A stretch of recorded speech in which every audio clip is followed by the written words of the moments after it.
ஒரு காட்டில் ஒரு கழுகு இருந்தது. அது மிகவும் வலிமையானதும் வேகமானதும் கூட. ஒரு நாள் அது வேட்டையில் இருக்கும்போது ஒரு சின்ன குருவியை பிடித்தது.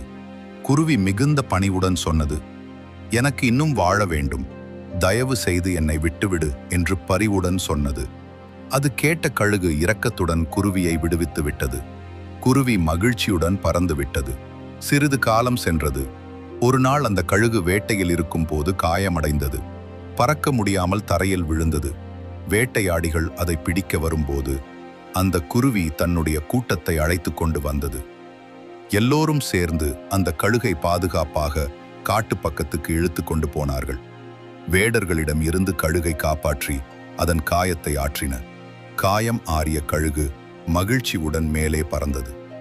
அப்போது கழுகு உணர்ந்தது, நம்மால் செய்யக்கூடிய நல்லதை செய்யும் போது அது ஒரு நாள் நிச்சயம் நமக்கு திரும்பி வரும்.